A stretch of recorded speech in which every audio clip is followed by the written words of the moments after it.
Mistakes were made that cost me some money.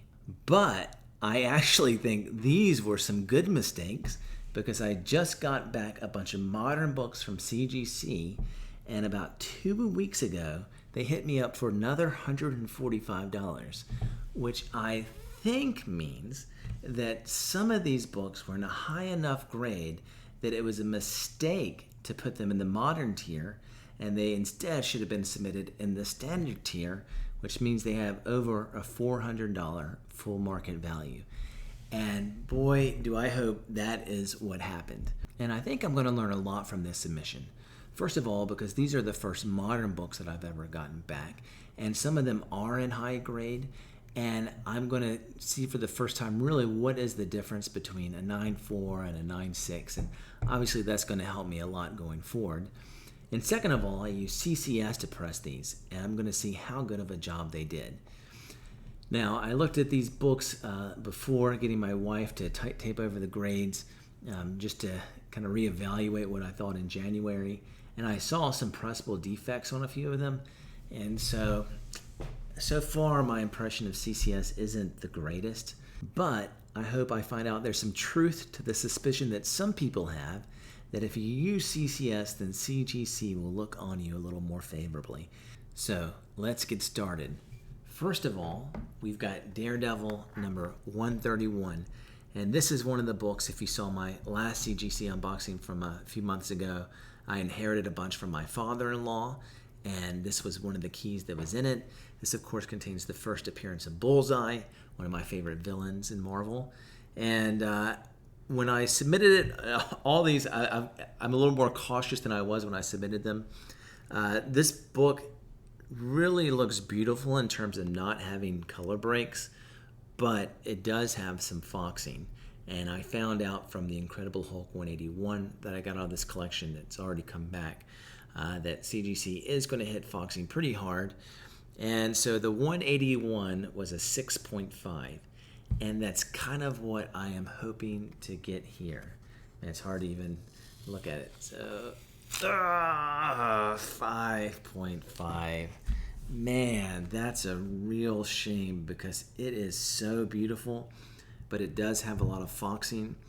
And it looks like on the book it was laying on, a lot of the color transferred onto that. And I'm going to look at the grader's notes, but I bet that did hit it quite hard. So, not off to the greatest of start, but let's go to the next one. This is another one where there's an issue with staining. Thor 337, which is the first appearance of Beta Ray Bill. And this, again, is a beautiful book. From the front cover, I would think that it's a 9.8 contender, but there is a small stain on the back. And so I'm expecting it to hit this book a little bit. I almost didn't submit it because of that stain, but it just looks so beautiful that this is one that I just want to be able to look at. So I'm hoping it got an 8.5 with that stain. If it gets into the 9s, I'll be super happy. Let us see what happens. 8.5. That's what I thought. And I'm pretty sure it's because of that stain. But all right, so that one was what I expected. I'm fine with that. Looks beautiful. Best looking 8.5 you could ask for. Now we've got Uncanny XMen number 266, which contains the first appearance of Gambit, and of course this awesome Gambit cover. This is another one that I think is hopefully at least an 8.5. It does have some spine ticks and things like that. And if it got in the 9s, I would be super happy, but hopefully at least an 8.5. 9.0. All right, I am excited. All right, now we got a winner here, a 9.0. All right, now I do have one that I expect to be in the 9s. I wanted to get some of the lower ones out of the way first before I got to some of these higher ones. And not all of them are going to be high from this point forward, but I think my next few will. So this is She-Hulk number 1. I'm not planning to sell it, but of course, if I was, I wish I'd have gotten this back a few months ago. But I am excited to see what it is. I think it'll, certainly be in the 9s. I hope pretty high. 9.6. All right. Very good. 9.6. It'll be awesome if any of these books hit a 9.8. I'm going to be super excited. And I'm curious, this is one, again, where I'll really, hopefully there will be grader's notes, and I can see what kept this from being a 9.8, because it is a very nice looking book. But of course, from what I've heard, there isn't a whole lot of difference between a 9.6 and a 9.8. And if a grader had been having a good day, maybe I would have gotten the 9.8. All right, Moon Knight number 1. I thought this was in better shape. This is one where, like, I'm looking at it now, and there's a little crease here.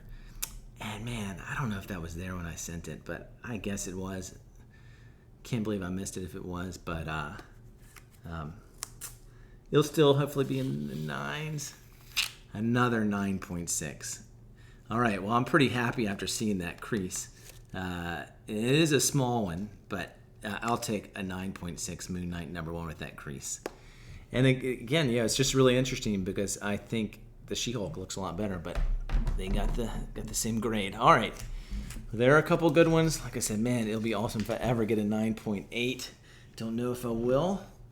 All right, now we have DC Comics Presents number 26, which contains the first appearance of Cyborg, Raven, and Starfire, and the Teen Titans, or the new Teen Titans. And so I love a book like this that has multiple first appearances.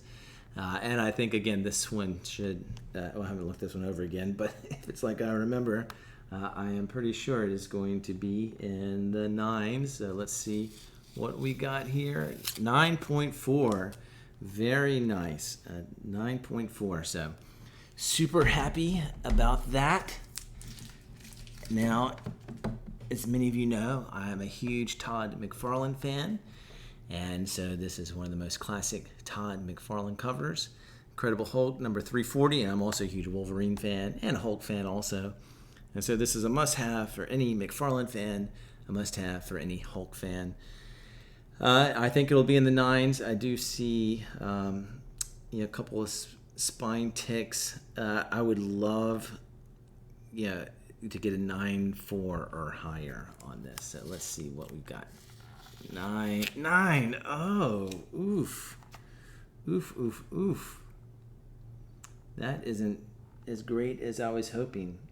I did get it at a price. A lot of these, because I'm so new, I got it at a price where, like, okay, at least if it comes back at an 8.5, I'm okay. So it still came back fine for what I paid for it. All right, well, speaking of McFarlane, we have another one of his big keys, Batman 423. And this is a book that I got at a good deal, one that I'm happy if it got at least an 8.5, but I'm pretty sure that it is going to be in the 9s. And so let's see what we got. 9.6, very nice. All right, so this McFarlane makes up for the disappointing McFarlane one. And speaking of Batman, we have Batman Adventures number 12, which of course contains the first appearance of Harley Quinn. And another one where, again, I got a good buy-in, and so as long as it comes back at 8.5, I'm fine, but I think it will be in the 9s. 9.4, very nice, very nice. All right, well, that gets me halfway through this submission, and so we've had some winners and we've had some losers. I'm sure that's what you should expect for all of them. Man, I've got some close hits to a 9.8, haven't hit one yet. Of course, would love to see that. But this is going to bring us to the end of this video. I'm going to do this in 2 parts since there's so many books. Of course, if you haven't subscribed to the channel, I'd appreciate if you'd consider doing so as we get towards 500, and be on the lookout for part 2.